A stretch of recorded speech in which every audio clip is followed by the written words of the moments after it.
Hey, this is Mark Washington with another episode of In This Corner. This is our fourth episode. And what we saw this past weekend was boxing's unpredictability rather.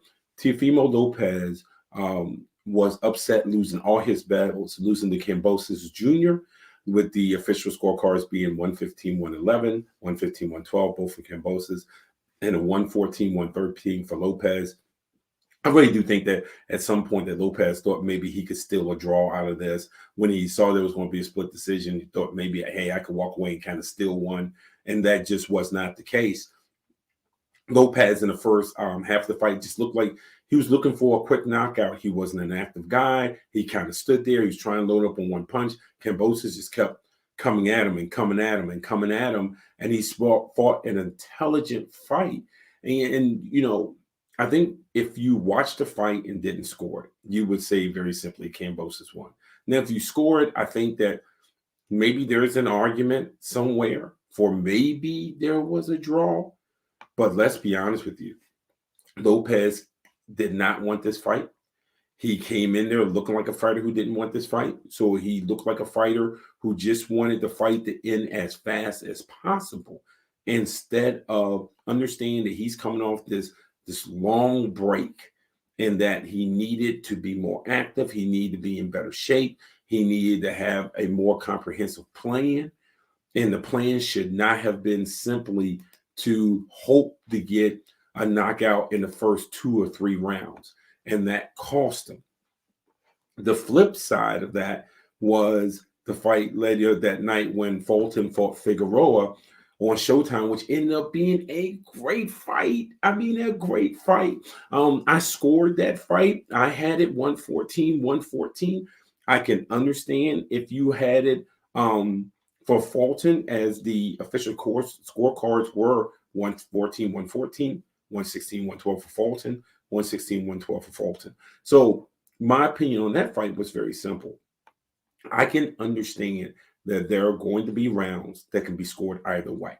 It's not that someone's cheating. It's not that there's a fix. It's not, oh my gosh, what is the judge looking for?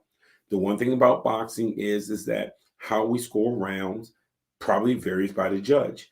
Is it one of these situations where I landed more punches than the other guy, which is what we see more of in amateur boxing? Is it who controlled the round? Is it who landed the more effective punches? With me, it's probably a little bit of all three in each round. So I can understand why people scored it for Fulton. I think it was a good decision. I thought it was a great fight. It was action-packed.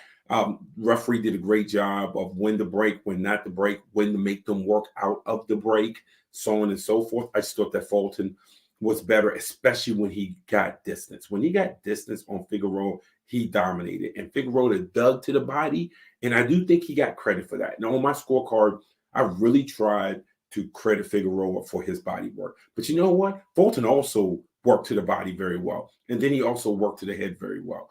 And so Fulton's attack was a lot more comprehensive than Figueroa's.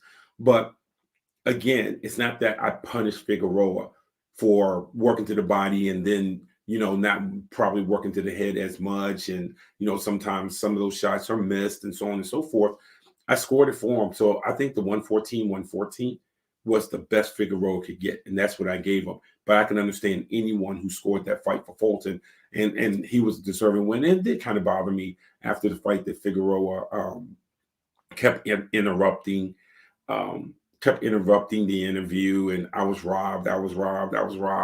You might not agree with the decision, and I can understand why he didn't agree with the decision, but he was not robbed. That's not the same thing. Figueroa was not robbed. And so, that's where boxing has its problems, but I also think it's the beauty of it. I do think a lot of it comes down to the scores, and yes, we have seen just awful decisions. We have seen people like, what are you watching? And that's understandable. But every fight, there is not this conspiracy theory. It's not one of these, what are you watching? It is okay if it was 114, 114. It was okay if you had it 116, 112. It would have been okay if you had it 115, 113. All of those are respectable scores. So I didn't think that there was necessarily an issue with the scoring. Now, upcoming fights, we have Devin Haney fighting on December 4th in Las Vegas. That's on the zone. He is fighting Joseph Diaz Jr. The big one is December 5th when we see Gervonta Davis return to the ring, where he will take on Isaac Cruz. Also, Fandora and Deverchenko is also on that card. And then December 11th, Lomachenko gets back in the ring. He fights Richard Comey. I also think on that fight, and his opponent is to be announced.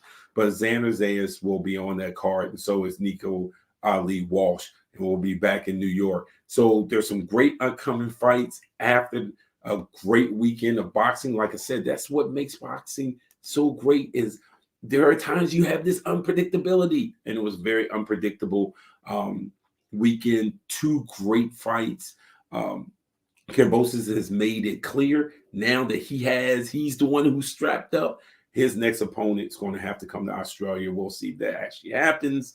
But he's made it clear that he wants his next opponent to come to Australia to fight because he wants a home fight. And he feels like with all those straps that he has the right to make that call. And you know what? He might have the right to make that call. But I will warn him, it's not always about who has the straps. It's about who is the draw. So I think that's going to come down to who he ends up fighting next. But, hey, great episode of In This Corner. It's our 4th episode. You know, we pop up periodically for this. We cover boxing just about every week on the website, which is at mtcwithmook.com. For all my boxing fans, look forward to seeing you down the road. Of course, sometimes we cover fights live on site. Don't know if December 11th I'll be making the trip to New York to cover the Lomachenko fight. But if I do, trust me, you guys will know. This is Marcus Washington